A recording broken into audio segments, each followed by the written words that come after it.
తీసుకోబోతున్నాము రాష్ట్రాన్ని ప్రగతి మార్గంలో, అభివృద్ధి మార్గంలో. అందులో ఏవైతే కొద్దిగా ఇబ్బందులు ఉన్నాయో, డెఫిషియన్సీస్ ఉన్నాయో, తక్కువలు ఉన్నాయో అవన్నీ కూడా ఈ విధంగా రిజాల్వ్ చేయబోతున్నాం. అంటే వైట్ పేపరు ఇదేందండి, వైట్ పేపర్ ఇచ్చేసి క్లీన్గా చేతులు ఎత్తేసినట్లుంది ప్రభుత్వం. ఇంత లావు డాక్యుమెంట్ కూడా అవసరం లేదు, స్ట్రెయిట్ అవే 30వ పేజీకి వెళ్ళిపోవాలి. సారాంశం అంతా 30వ పేజీలో ఉందన్నమాట. అంత ఇంత లావు డాక్యుమెంట్ కూడా అవసరం లేదు.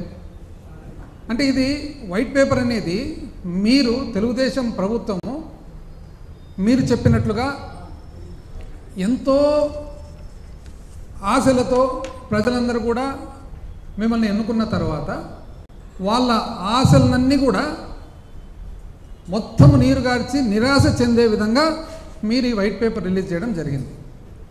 ఇది అసలు చూసిన తర్వాత అనిపిస్తుంది, ఇది శ్వేతపత్రమా లేదా సాకుపత్రమా? శ్వేతపత్రమా లేదా సాకుపత్రమా? అన్ని సాకులు కనపడుతూ ఉన్నాయి. ఆ సాకులు కూడా అన్ని ఇన్వాలిడ్ సాకులు. నేను చెప్తాను ఎందుకు ఇన్వాలిడ్.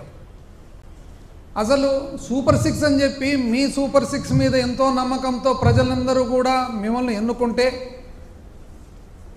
ఒకవైపేమో ప్రజల్లోనే డౌట్స్ కూడా చెప్తున్నారు. అసలు ఈ విధంగా ఇన్ని సీట్లు ఎట్లొచ్చినాయి, ఈ విధంగా ఇంత మెజారిటీలు ఎట్లొచ్చినాయని చెప్పి ప్రజలు ప్రశ్న ఒకవైపు.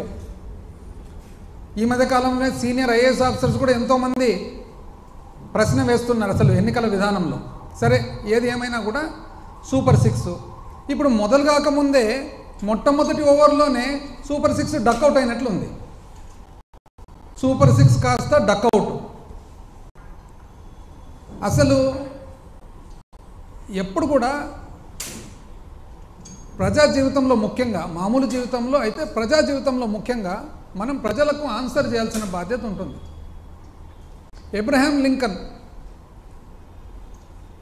మాజీ అమెరికా దేశ అధిపతి, one of the greatest politicians this world has scene.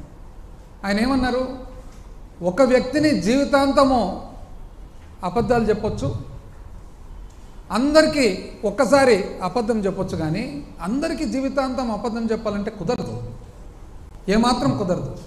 Straight అవే 30వ పేజీకి పోతే ఏమంటున్నారు మీరు? 30వ పేజీలో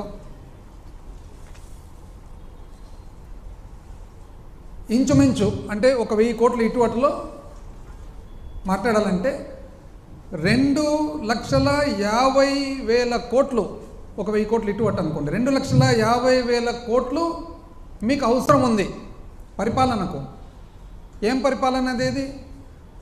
సహజమైన మామూలు పరిపాలన. అంటే మీ స్కీములు ఇంకోటి ఏమి లేకుండా ఓన్లీ జీతాలు, పెన్షన్లు, అప్పు కట్టడము, వెల్ఫేర్ పెన్షన్స్, విద్యుత్తుకు సంబంధించిన సబ్సిడీ, పీడిఎస్ మన రైస్కు సంబంధించిన subsidy, minimum Aarogyasri, diet, MDM, Anganwadi, centrally assisted state plan, programs and అడ్మినిస్ట్రేషన్కు మాత్రమే.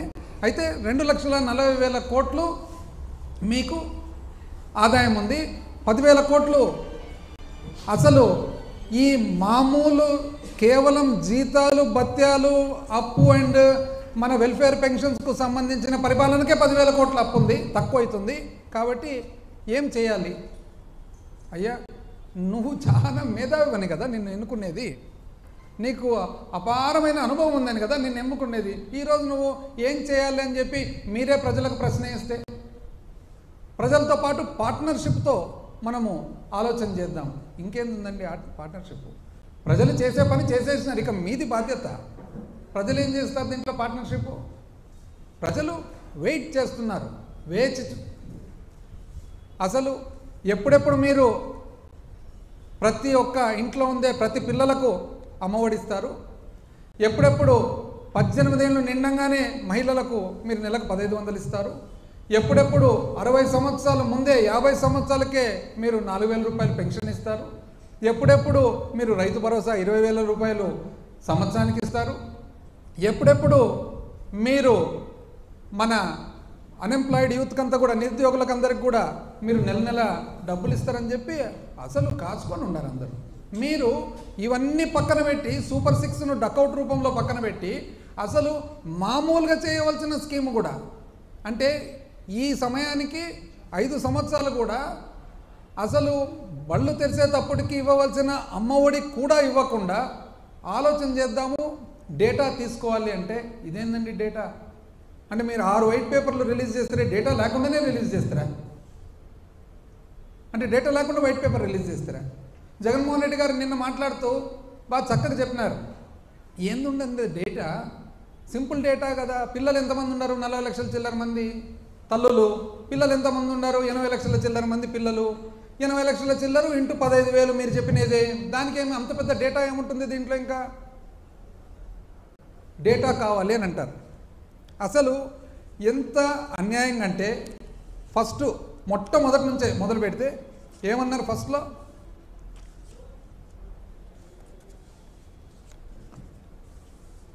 అసలు ఇంతకుముందు 2014 నుంచి 19 చేసిన పరిపాలనలో అంట చాలా స్థూల ఉత్పత్తి బ్రహ్మాండంగా పెంచినారంట, ఆ తర్వాత సరిగ్గా పెరగలేదంట. అవునండి? అంటే వైట్ పేపర్లో ఏదంటే అది రాసేస్తానే దాన్ని ఎవరు చదవకుండా దాని ఫ్యాక్ట్స్ ఫిగర్స్ తీయకుండా ఉంటాయండి. ఎప్పుడు కూడా స్టాండ్ అలోన్గా, అంటే ఆంధ్రప్రదేశ్ రాష్ట్రము 1 సంవత్సరం చూసుకొని దీన్ని మాత్రము, కేరళ రాష్ట్రం 1 సంవత్సరం చూసుకొని దీన్ని మాత్రం కాదండి, భారతదేశంలో మన భాగం ఎంత అనేది చూద్దాం. ఒక రెఫరెన్స్ పాయింట్ ఉండాలి కదా. అంటే ఇప్పుడు ఈ 5 సంవత్సరాలు కోవిడ్ ఉంది, కోవిడ్ సంవత్సరాలకు కోవిడ్ లేని సంవత్సరాలకు పోలిక పెట్టేదానికి అవుతుందండి? భారతదేశాన్ని అంతా పోల్చుకుంటాం. భారతదేశ వ్యాప్తంగా చూస్తే 2014-15 నుంచి 18-19, 14-15 నుంచి 18-19 దేశ స్థూల ఉత్పత్తిలో రాష్ట్ర స్థూల ఉత్పత్తి ఒక నిష్పత్తిగా తీసుకుంటే 4.47% అండి.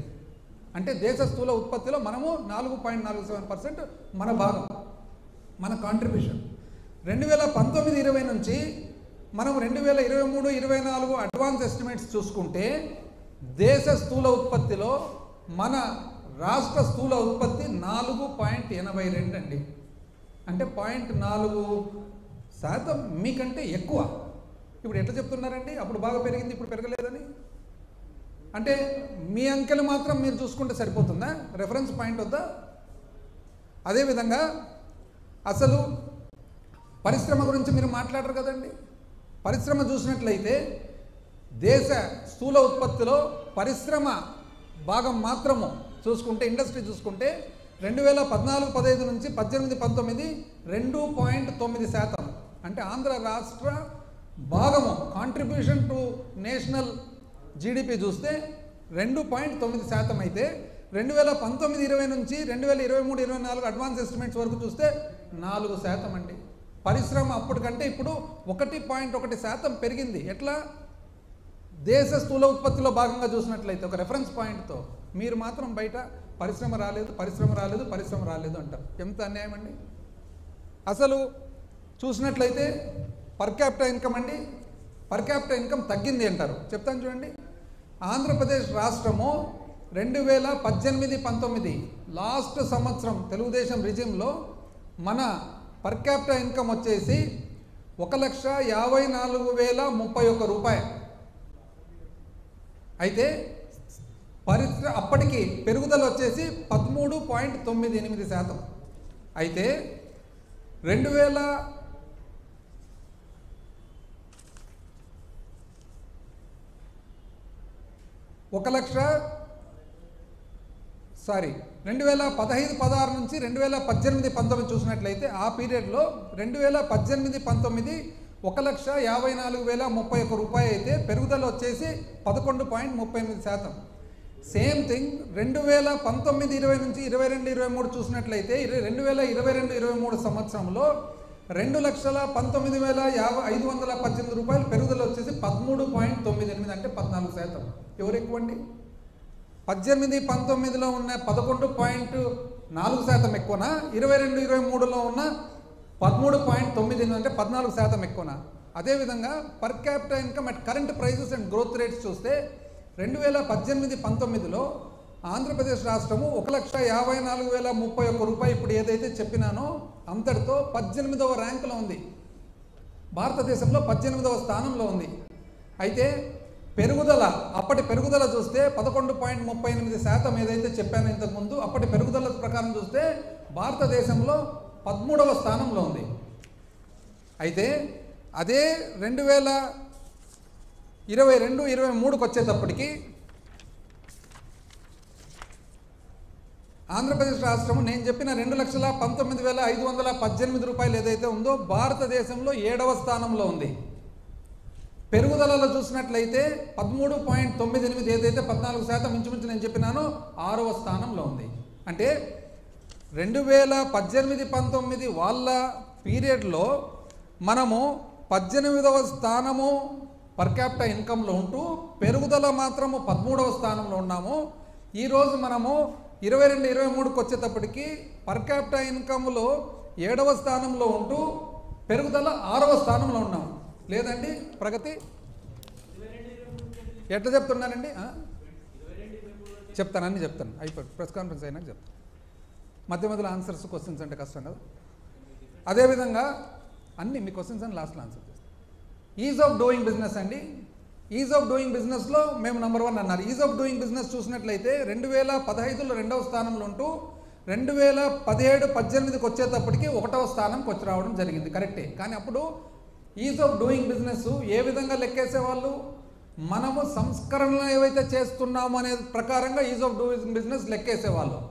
19-20 నుంచి 20-21 వరకు వచ్చేటప్పటికి వరుసగా 2 సంవత్సరాలు మా ప్రభుత్వంలో 1వ స్థానంలో ఉన్నాం. ఏ విధంగా 1వ స్థానంలో ఉన్నాము? 1వ స్థానంలో ఉండేది సంస్కరణలే కాకుండా ఫీడ్బ్యాక్ నుంచి, అంటే ప్రజలు ఇచ్చిన ఫీడ్బ్యాక్, పరిశ్రమ ఎవరైతే స్థాపించినారో వాళ్ళ ఫీడ్బ్యాక్, వ్యాపారస్తుల ఫీడ్బ్యాక్ నుంచి చూస్తే 1వ స్థానంలో ఉన్నారు. కానీ మీరు చెప్పే ప్రకారం అయితే అప్పట్లో ప్రగతి ఉంది, ఇప్పుడు లేదు అని అంటారు. ఎంత అన్యాయంగా చెప్తారండి అది. అదేవిధంగా డైవర్షన్ ఆఫ్ ఫండ్స్ త్రూ ఎంత అండి? ఇప్పుడు ఏ విధంగా డైవర్ట్ చేసినారండి? ఇప్పుడు లిక్కర్ ఏదైతే అమ్ముతామో ప్రభుత్వం లిక్కర్ సేల్స్ చేసినప్పుడు దాంట్లో ఒక 6-7 రకాల కాంపోనెంట్స్ ఉంటాయి. ఒకటి లైసెన్స్ ఫీ, ఒకటి ఎక్సైజ్ డ్యూటీ, ఒకటి అడిషనల్ ఎక్సైజ్ డ్యూటీ, ఒకటి ప్రివిలేజ్ ఫీ, ఒకటి ఏఆర్ఈటీ, ఒకటి ఆర్ఈటీ, ఒకటి స్పెషల్ మార్జిన్, అదర్స్. అయితే ఇంతకుముందు తెలుగుదేశం ప్రభుత్వంలో రీటైల్ షాపులు ఉన్నప్పుడు లిక్కర్ సేల్స్ అన్నీ కూడా ఆ ఊర్లో ఉండే వాళ్ళు సిండికేట్ అయిపోయి వాళ్ళే తెలుగుదేశం వాళ్ళే లిక్కర్ షాప్ నడుపుతూ సిండికేట్ అయ్యి ఆ సిండికేట్లో భాగంగా ఎంఆర్పి ఏదైతే ఉందో అంతకంటే ఎక్కువ అమ్మేవాళ్ళు. అంటే ఉదాహరణకు ఒకవేళ బియర్ బాటిల్ ఒకటి 100 రూపాయలు అయితే ఒక 10 రూపాయలు 20 రూపాయలు వాళ్ళు సిండికేట్ చేసుకొని ఆ ఊర్లో ఎక్కువ అమ్మేవాళ్ళు. మా ప్రభుత్వం వచ్చిన తర్వాత ప్రభుత్వం ఎప్పుడైతే సేల్స్ స్టార్ట్ చేసిందో ఆ సేల్స్ స్టార్ట్ చేసిన తర్వాత ఆ అన్ఆథరైజ్డ్గా అనధికారికంగా ఏదైతే ఎక్కువ రేట్ అమ్ముతున్నారో అందాజుగా అది ఎంత అని కనుక్కొని దాన్ని ఏఆర్ఈటీ, అంటే ఉదాహరణకు 100 రూపాయల బీర్ ఒకవేళ 110 రూపాయలు అమ్మే పాటైతే ఆ 10 రూపాయలు అనధికారికంగా ఏదైతే వసూలు చేస్తూ ఉన్నారో అది ఏఆర్ఈటీ అని పెట్టి ఆ ఏఆర్ఈటీ అడిషనల్ రీటైల్ ఎక్సైజ్ ట్యాక్స్ పెట్టి ఆ ఏఆర్ఈటీని ప్రభుత్వంకు సంబంధించిన స్టేట్ డెవలప్మెంట్ కార్పొరేషన్కు సంబంధించిన అప్పు దిద్దేదానికి ఎస్క్రో చేసి ఆ అప్పు కూడా ఏ విధంగా చేయడం జరిగింది? అది చట్టపరంగా అసెంబ్లీలో చట్టం చేసి చేయడం జరిగింది.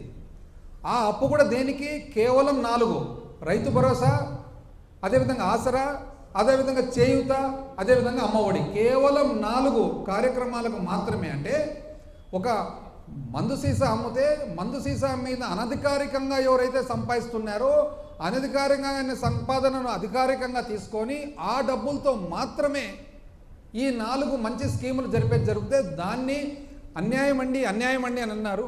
మరి ఈరోజు మేధావులు కదా, మేధావులు అయితే మరి ఏ విధంగా మీరు 2 నెలలు అయినా కూడా ఇంచుమించు అదే సేల్స్ నడుపుతున్నారండి? ఎందుకు నడుపుతున్నారు అదే సేల్స్?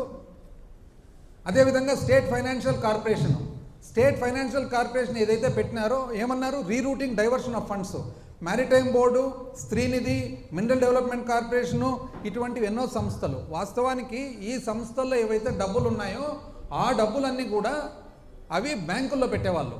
అవసరానికి మాత్రం వాడుకుండేవాళ్ళు. బ్యాంకులు ఏదైతే పెడుతున్నారో ఆ బ్యాంకు బదులు స్టేట్ ఫైనాన్షియల్ కార్పొరేషన్ సర్వీసెస్ అని చెప్పి ఒక కంపెనీ ఫ్లోట్ చేసి, ప్రభుత్వ కంపెనీ, ఆ కంపెనీలోకి తీసుకొని ఆ బ్యాంకు కంటే కూడా 1.5% ఇంచుమించు ఎక్కువ వడ్డీ ఇస్తూ ఆ డబ్బులను ప్రభుత్వ ఖర్చులకు వాడడం జరిగింది. తప్పేముందండి దీంట్లో? ఏం తప్పుంది అంటే బ్యాంకులో పెట్టినారు, బ్యాంకు బదులు 1.5%, 0.5% ఇంకా ఎక్కువ వడ్డీ ఇవ్వడం జరిగింది. అదే కంపెనీలోకి తీసుకోవడం జరిగింది. ఆ కంపెనీ ఏది? Under the companies act. అది ఎవరు? ఆర్బీఐ కింద ఉండే కంపెనీ. అది ఆడిట్ ఎవరు చేస్తున్నారు? సిఏజీ చేస్తుంది ఆడిట్. ఏ విధంగా దీన్ని తప్పంటున్నారు? దీనివల్ల చాలా చెల్లాచెదురు అయిందంట. ఎట్లయితుందండి చెల్లాచెదురు? ఇంకోటి, state spending beyond states resources, అంటే మన శక్తి కంటే ఎక్కువ ఖర్చు పెడుతున్నారు. ఎట్లయిందండి? ఇప్పుడు మీరు చెప్పారు కదా ఇంతకుముందు పేజ్ 30లో ఏమని చెప్పినారు మీరు? ఈ విధంగా చాలకొస్తున్నాయి డబ్బులు. మీరు చెప్పండి సమాధానం మీరే. అన్నిటికంటే ఎక్కువ జీతాలు భత్యాలు 90 చిల్లర వేల కోట్లు. అదే కదండి హయ్యెస్ట్. మీకు తెలిసే కదా జరిగింది. 42% పిఆర్సీ ఫిట్మెంట్ మీరు ఇచ్చిన తర్వాతనే కదా పెరిగిండేది. ఈరోజు నెక్స్ట్ 33,000 కోట్లు వెల్ఫేర్ పెన్షన్స్, మీకు తెలిసే కదా జరిగిండేది. మీరు మంచి అనుకున్నారో ఇంకోటి అనుకున్నారో, మీరు చేసినారు. మీరు చేసడం వల్ల పెరిగింది, అయిపోయింది. మీరు చేసినారు, పెరిగింది. మళ్ళీ దానివల్ల మీరెందుకు బాధపడుతున్నారు? వేరే వాళ్లకు ఎందుకు ఆపాదయాలను చూస్తున్నారు అనేది పాయింట్. అన్నిటికంటే ముఖ్యం అప్పు, రాష్ట్ర అప్పు. అబ్బా అసలు అప్పు గురించి చూస్తే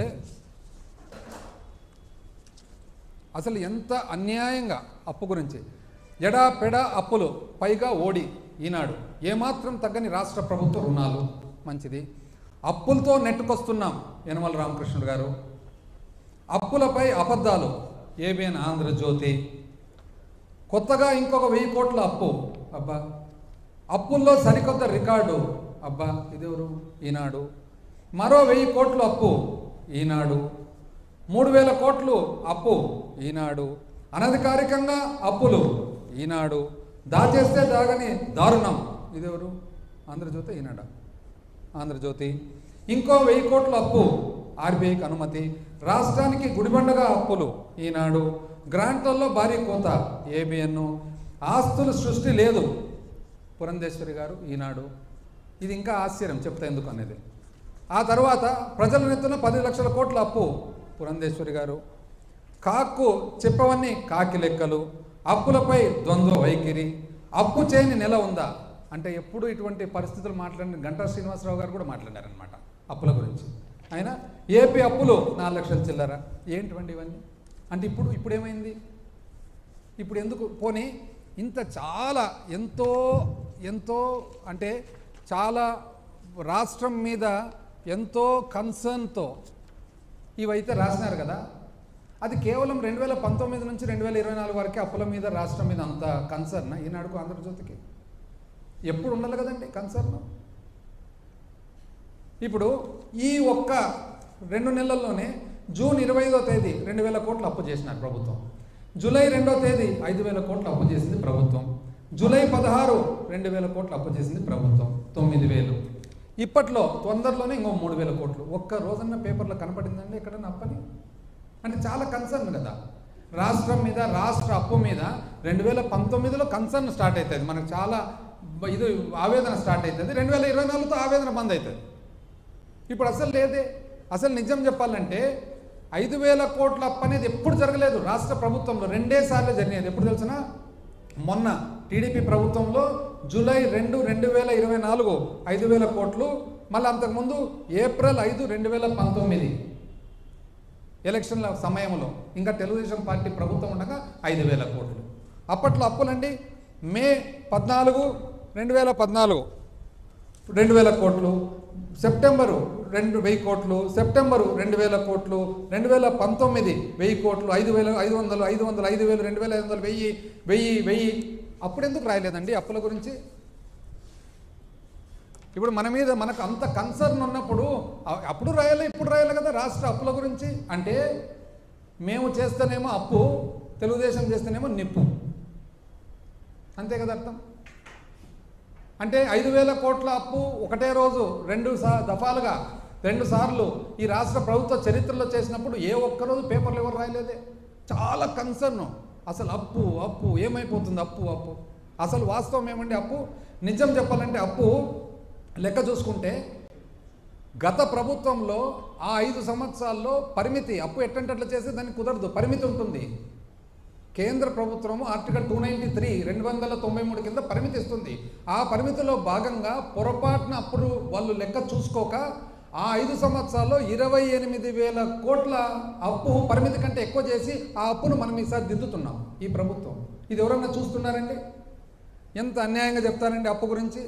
అసలు దాన్ని చెప్పేటప్పుడు కూడా ఎంతో కొంత ఒక లాజిక్, ఒక మీనింగ్ లేకుండా చెప్తానండి.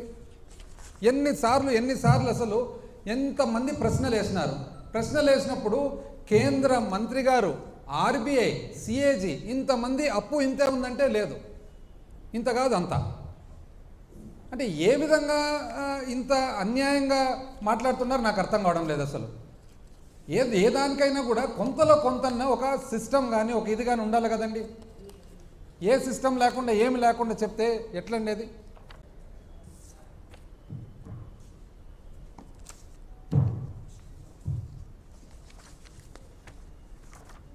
నిన్న ముఖ్యమంత్రి గారు చెప్పడం జరిగింది ఏమని, యావరేజ్గా 21% 2014 నుంచి 15లో పెరిగితే 12% చిల్లర 2019 నుంచి 24 వరకు పెరిగిందని లెక్కలతో పాటు ఇచ్చినారు. ఏం లెక్కలు? ఉత్త అప్పు అయితే ఎంత పెరిగింది, గ్యారంటీలతో పాటు అయితే ఎంత పెరిగింది, ఒక పవర్ సెక్టర్ మాత్రము అయితే ఎంత పెరిగింది అని చెప్పి. ఒక్కరన్నా దాన్ని యాక్చువల్స్ దాన్ని పోని అది కరెక్ట్ కాదు అని అంటే దాన్ని కరెక్ట్ కాదు అని చెప్పాలి కదా, అది చెప్పరు. మరి కేవలము దుష్ప్రచారము, మరి అన్యాయమైన ఆరోపణలు తప్ప ఎంతో కొంత సిస్టమ్ ఉండాలి కదండి. సిస్టమ్ లేకుంటే ఎట్లా? వాస్తవానికి నిజం చెప్పాలంటే అసలు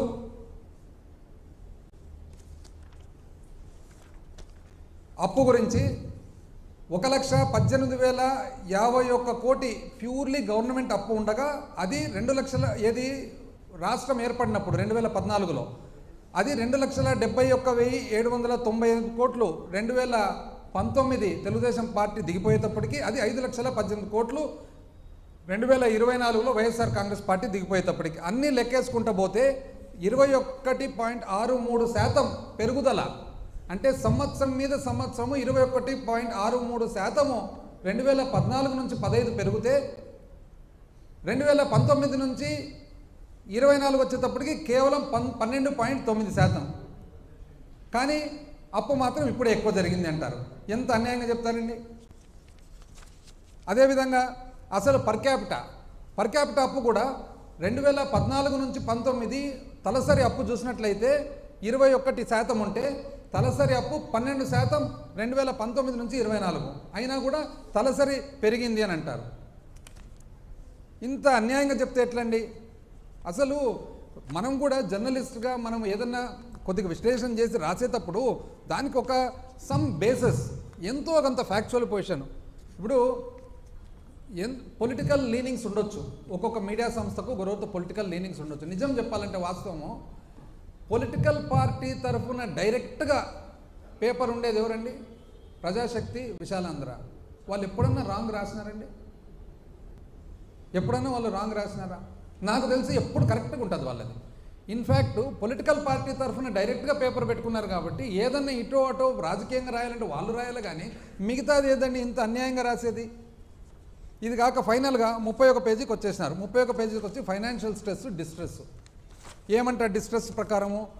2 లక్షల అంటే మీరు చెప్పే ప్రకారము మీరేమన్నారు? ఫస్ట్ మీరు నన్ను గెలిపించుకోండి, బ్రహ్మాండమైన పరిపాలన ఇస్తాను, నేను సూపర్ 6 ఇస్తాను, ఇంటింటికి.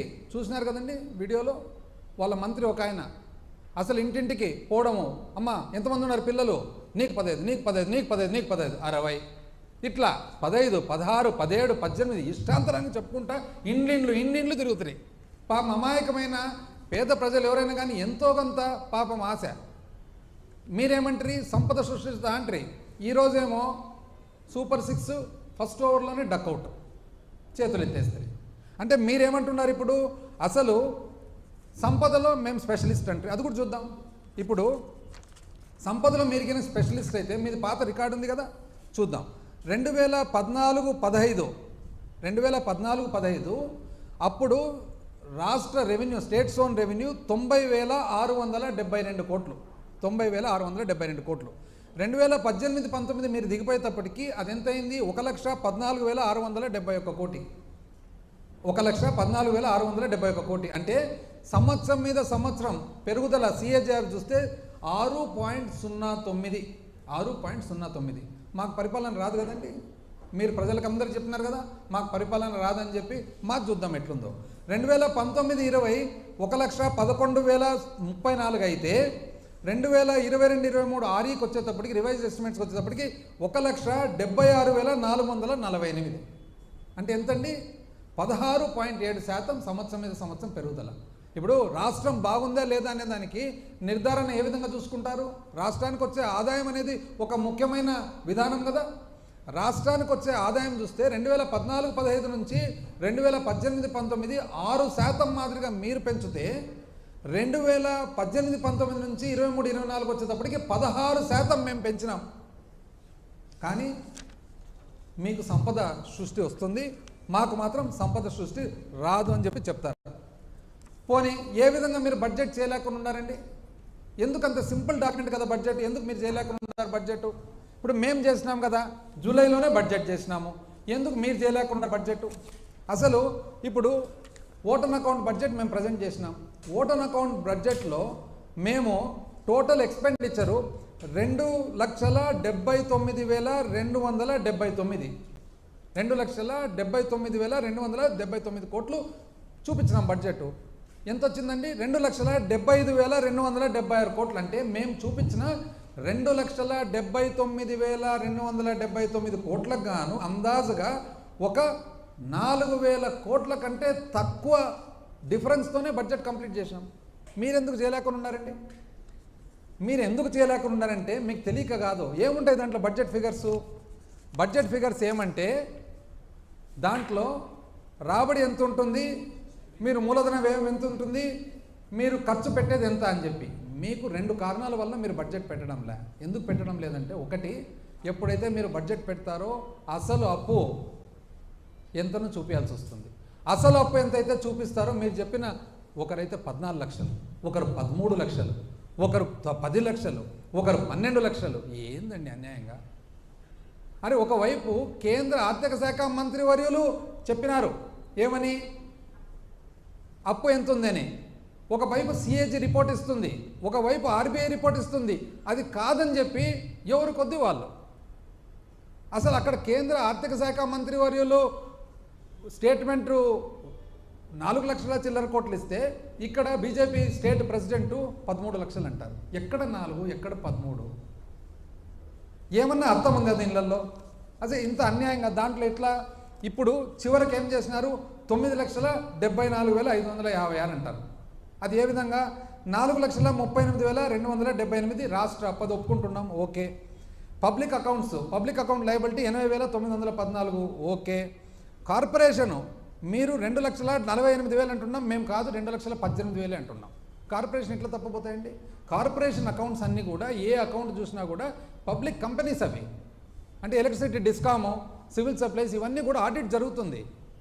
కంపెనీస్ యాక్ట్ కింద ఫార్మ్ అయిన కంపెనీలో ఆడిట్ జరుగుతుంది. ఆ ఆడిట్ ఎవరు? CAG ఆడిట్ చేస్తుంది. ఎట్లా తప్పిస్తారండి వాళ్ళు? రెండో పాయింట్, సివిల్ సప్లైసు, పవర్ సెక్టరు 36,000 కోట్లు, 33,400 కోట్లు. అంటే డబుల్ ఎంట్రీనా? ఆల్రెడీ మీరు చెప్పిన కార్పొరేషన్ డెట్లో కార్పొరేషన్ లోపల వచ్చేస్తాయి ఇవి. రెండోసారి మళ్ళీ చూపిస్తారు. అంటే అంత అమాయకంగా ఉంటామా? అంటే ఒకవైపు ఆల్రెడీ కార్పొరేషన్ అప్పు కింద చూపిస్తారు, మళ్ళీ పవర్ది ఇంత అప్పు అని చెప్తారు. ఎట్లా వస్తుందండి? Out standing due to vendors అంటే కాంట్రాక్టర్లకు అప్పులంట. 90,000 కోట్లు ఇంకా అప్లోడ్ చేయలే అంటారు. అప్లోడ్ చేయని ఎట్లా చెప్తారండి మీరు అప్పని? అప్లోడ్ అయితే కదా మీకు తెలిసేది. అయిపోతుందమ్మా, అన్నీ అయిపోయి, తొందరపడకు, ఉంది కదా టైం. అదేవిధంగా డ్యూస్ టు ఎంప్లాయీస్ ఒప్పుకుంటున్నాం. ఈ విధంగా చూస్తే ఎంత వస్తుందండి? ఇంచుమించు మేము చెప్పిన 7 లక్షల చిల్లర కోట్లకు దరిదాపుల దగ్గరకు వస్తుంది. కానీ మీరు మాత్రము ఎక్కడ మీరు చెప్పిన 14 లక్షలు, ఎక్కడ ఇంకోరు చెప్పిన 13 లక్షలు, ఎక్కడ ఇంకో లాస్ట్ చివరకు గవర్నర్తో కూడా అబద్ధం చెప్పిస్తారు 10 లక్షల కోట్లు అని చెప్పి. ఇప్పుడు దాన్ని రీచ్ కావాలా, ఎట్లా రీచ్ కావాలనేది. దీనివల్ల మీరు ఇప్పుడు బడ్జెట్ ప్రజెంట్ చేయడంలే. రెండవది, మీరు బడ్జెట్ ఎప్పుడైతే ప్రజెంట్ చేస్తారో ఆటోమేటిక్గా బడ్జెట్లో మీరు మీ స్కీములన్నీ పెట్టాల్సి వస్తుంది కదా. ఇప్పుడు మీరేమంటున్నారు, డక్అవుట్ అన్నారు, ఏం చేసేదానికి కుదరదు, కాబట్టి ఏం చేయాలో ప్రజలతో సంప్రదిద్దామని. అంటే మీరు చాలా మేధావని చెప్పి మిమ్మల్ని ఇంత పెద్ద మెజారిటీతో ఎన్నుకుంటే మీరు ఇప్పుడు మళ్ళీ ప్రజలను అడుగుతామంటే, అసలు ఇంతవరకు ఇవ్వవలసిన సింగిల్ అమ్మఒడి కూడా ఇలా నీకు 15 నీకు 15 నీకు 15 నీకు 15 అని చెప్పి తిరుగుతారు ఇండ్లు. సింగిల్ 15 ఇలా ఇంతవరకు. మేము ఎట్లా నడిపినాం బడ్జెట్? 2,79,279 కోట్లు పెడితే 2,55,000 కోట్లు, అంటే కేవలం 4,000 కోట్ల డిఫరెన్స్తో నడిపినాం కదా. అన్ని స్కీములు ఇస్తాం కదా. చివరకు ఎలక్షన్లప్పుడు రావాల్సిన ఆసరా చేయూత కూడా మీరు ఆపుతుంది, కంప్లైంట్ చెప్పి ఆపుతుంది, మోడల్ కోడ్ అని చెప్పి. కంప్లైంట్ అయిపోతానే మళ్ళీ ఎలక్షన్ పోలింగ్ అయిపోతానే ఇచ్చిరు కదా, తూచా తప్పకుండా. అంత సులభంగా ఉండదండి, చాలా కష్టపడాల్సి వచ్చింది. మీకు ఒకటి అసలు ఎవరికి తెలియని విషయం చెప్తా. మొట్టమొదటి సంవత్సరము ఈ విధంగా పెట్టినప్పుడు చాలా కష్టమవుతుందని చెప్పి ఫైనాన్స్ మీటింగ్లో మేము కూర్చుంటే, చాలా కష్టమవుతుందని ఫైనాన్స్ మీటింగ్లో కూర్చుంటే, అప్పుడు జగన్మోహన్ రెడ్డి గారు ఏమన్నారు తెలిసిన, ఇది నేను ఇచ్చిన మాట, ఇది మేనిఫెస్టోలో పెట్టడం జరిగింది, ఇది పేదవారికి, చాలామందికి తెలియదు ఎందుకంటే క్లోజ్ డోర్లో జరిగినది, ఇది పేదవారికి సంబంధించిన వాగ్దానము, ఇది తప్పేదానికి కుదరదు, ఇది అంటూ ఒకవేళ తప్పాల్సి వస్తే నేను దిగిపోతాను అన్నాడు. ఇట్లా అన్నాడు, నేను దిగిపోతాను అన్నాడు. నేను దిగిపోతానంటే అంత మాట ఎందుకని చెప్పి మేమంతా రాత్రి పగులు, మేము కానీ మా ఆఫీసర్లు కానీ, కోవిడ్ అప్పుడు ఎవరికి తెలియదు, ఈరోజు అంత పెద్ద మనుషులందరూ మాట్లాడుతున్నారు. కోవిడ్ అప్పుడు ఏరోప్లేన్ ఎక్కే వాళ్ళు ఎవరు లేరు భయపడి. ఫస్ట్ ఫేజ్ కోవిడ్లో అసలు ఏరోప్లేన్ ఎక్కాలంటే భయము. ఎందుకంటే కోవిడ్ ఫస్ట్ వచ్చినప్పుడు కోవిడ్ అంటూ వస్తే, కరోనా వస్తే చావు ఖాయం అనే లెక్క. ఆ లెక్కలో ఖాళీ ఎయిర్పోర్ట్లు, ఖాళీ ప్లేన్లలో మేము తిరిగినామండి. ఒక్కసారి కాదు, నేను కానీ మా ఆఫీసర్స్ కానీ ఎన్నోసార్లు తిరిగినాం ఖాళీ ఎయిర్పోర్ట్లు, ఖాళీ ప్లేన్లు. ఆ విధంగా తిరిగి కేంద్రంతో రావాల్సినవి మంచి చెడ్డ ఆ రోజు కేంద్రం కూడా ఎంతో సహకరించింది. ఏ మాటకు ఆ మాటకు చెప్పాలా, కేంద్రం కూడా సహకరించింది ఆ రోజు. ఆ సహకారంతో, పట్టుదలతో జగన్మోహన్ రెడ్డి గారు ఖచ్చితంగా పేదలకు ఇచ్చిన మాట చేయాలంటే ఆ రోజు చేసినాం. కానీ ఊరుకూరుకునే పోయి వాగ్దానం వచ్చి నీకు 15 నీకు 15 నీకు 15 అని చెప్పి ఈరోజు నా వల్ల ఏం కాదు, సూపర్ 6 కాదు, డక్అవుటు, ఇదేందండి. అందుకని నేను చెప్తున్నాను, ఏం శ్వేతపత్రం అంటారు దీన్ని, సాకుపత్రం అంటారు. ఇది ఎట్లుందంటే, నాకు 2014 ఎమ్మెల్యే అయిన తర్వాత మన పెద్ద ఆయన మైసూరారెడ్డి గారు ఉన్నారు కదా, మైసూరారెడ్డి గారు ఒక మంచి ఇది చెప్పినారు. ఏమనంటే మేము ఏమైనా చెప్తే కథ చెప్పినారంటారనమాట.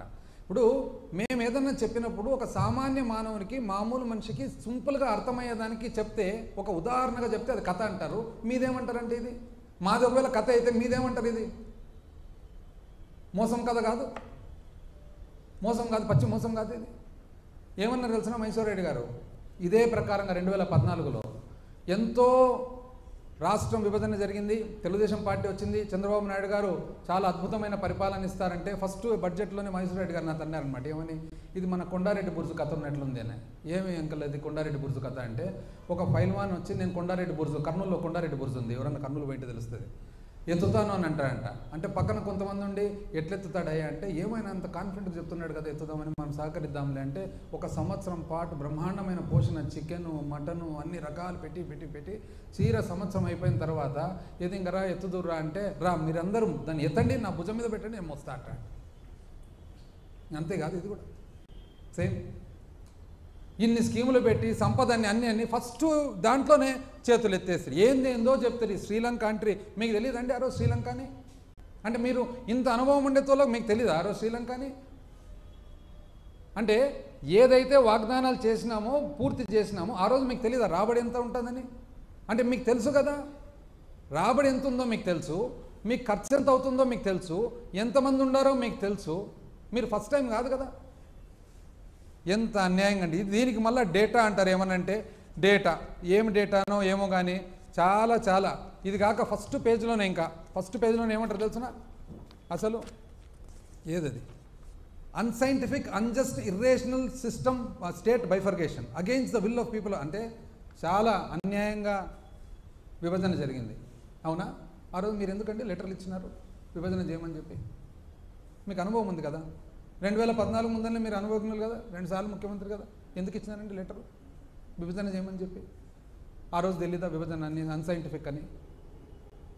అంటే ఎంత అన్యాయంగా అసలు ఏదన్నా కానీ వాస్తవానికి నేను మరొకసారి కూడా రిపీట్ చేస్తున్నా, అసలు ఎన్ని రకాల పవర్ సెక్టర్, ఇంకా పవర్ సెక్టర్ది చెప్తే ఇంకా చాలా టైం పడుతుంది, మళ్ళీ ఇంకోసారి చెప్తా పవర్ సెక్టర్ కూడా. అసలు పవర్ సెక్టర్లో నిజం చెప్పాలంటే వాళ్ళు చేసిన దానికి మనము వైఎస్ఆర్ కాంగ్రెస్ పార్టీ ప్రభుత్వం, వాళ్ళు టీడీపీ ప్రభుత్వము పవర్ సెక్టర్కు, విద్యుత్ సెక్టర్కు 13,255 కోట్లు ప్రభుత్వం నుంచి పేమెంట్ సపోర్ట్ ఇస్తే వైసీపీ ప్రభుత్వము 47,800 కోట్లు ఇచ్చింది, 3 అంతలు. కానీ విద్యుత్ సెక్టరు వాళ్ళకు తెలుసునంట, తెలియదంట పరిపాలన. ఏముందండి, ఉండేది లేనట్లు లేనిది ఉన్నట్లు రాసేదానికి ఈయన సహకరిస్తుంటే అందరూ. యాక్చువల్ నాది ఇంకోటి, నా సొంత అభిప్రాయం చెప్పమంటారా ఫ్రీగా? ఇద్దరండి, రాజకీయం కరెక్ట్గా జరగాల, పరిపాలన జరగాలంటే పబ్లిక్కు చాలా ఇంపార్టెంట్, మీడియా కూడా చాలా ఇంపార్టెంట్. ఎప్పుడైతే మీడియా ఉండేది ఉన్నట్లు ఎంతో కొంత రాసుకుంటూ పోతారో రాజకీయ నాయకుడు కూడా భయపడతాడు, కరెక్టివ్ మెజర్ తీసుకుంటాడు. ఎప్పుడైతే మీడియా లేనిది ఉన్నట్లు ఉన్నది లేనట్లు రాసుకుంటూ పోతారో రాజకీయ నాయకునికి ఎఫెక్ట్ ఏమంటే నేను చెప్పినంత నడిచిపోతుంది అనే కాన్ఫిడెన్స్ పోయి ఇట్లాంటి తప్పులు జరుగుతాయి.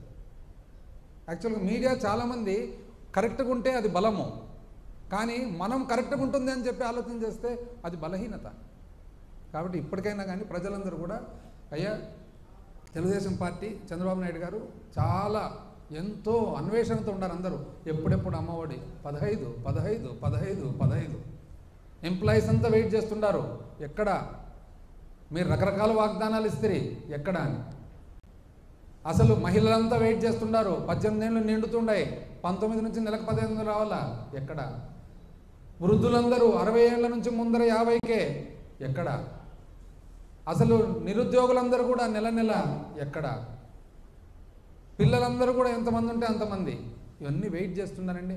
మీరు ఒక్కటి కూడా కాకుండా అసలు సూపర్ 6 బై డక్అవుట్ అని ఫస్ట్ ఓవర్లోనే డక్అవుట్ అని చెప్పి ఇదంతా మీరు ప్రియాంబుల్ మాది ఎత్తేసేదానికి ప్రియాంబుల్ మాది పెడితే ప్రజలంతా అమాయకులండి. దయచేసి వద్దండి.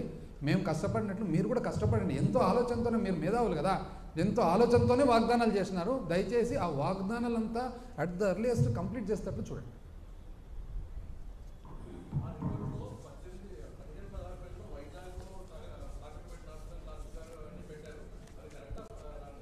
ఒకటండి, ఒకవేళ ఏదన్నా ప్లెడ్జ్ అంటూ చేసింటే వాళ్ళ ఆధారాలతోనే పెట్టింటారు కదా కదా.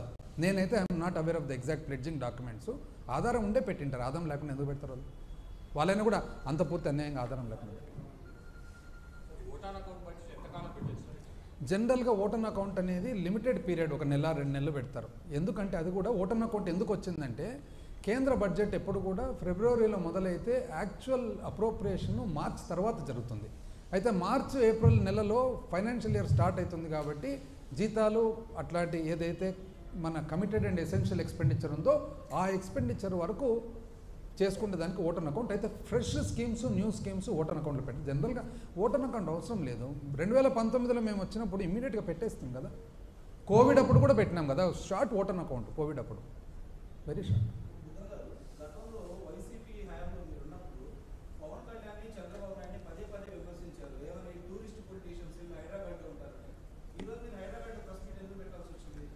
హైదరాబాద్ అనేది ఎట్లంటే ఒక కేంద్ర మన సెంట్రలైజ్డ్ ఏరియా. హాస్పిటల్స్ కానీ ఇంకోటి కానీ హెల్త్ కేర్ కానీ ఏదన్నా వచ్చినప్పుడు అందరం ఇక్కడికి వస్తుంటాం అనమాట. పర్సనల్ రీజన్స్ ఇంకోటి వచ్చినప్పుడు ఇక్కడికి వస్తుంటాం అనమాట. అక్కడ వచ్చినప్పుడు ఇమ్మీడియట్గా ఈరోజు విజయవాడకు పోయి పెట్టలేక ఇక్కడ పెట్టినాము. ఏదంటారు? ఒకరోజు ప్రెస్ మీట్ పెట్టేదానికి 1.5 సంవత్సరం హైదరాబాద్లో ఉండేదానికి తేడా ఉంది కదండి. ఇప్పుడు ఈరోజు అర్జెంటుగా పోయి విజయవాడలో ప్రెస్ మీట్ పెట్టేదానికి మనకు హైదరాబాద్లో కొన్ని హాస్పిటల్స్ అనుకోండి, హెల్త్ రీజన్స్ అనుకోండి, ఎన్నో ఉంటాయి. వచ్చినప్పుడు ఇమ్మీడియట్గా నేను 2 days వెయిట్ చేయలేను కదా పోయేదాన్ని.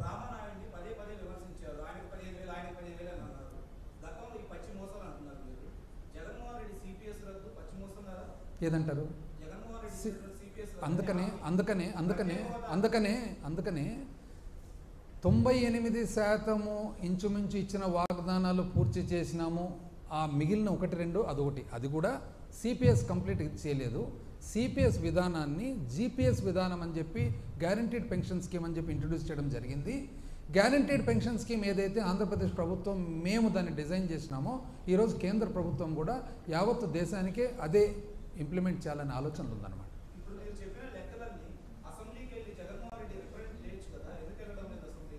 అసెంబ్లీకి ఎందుకు వెళ్ళడం లేదంటే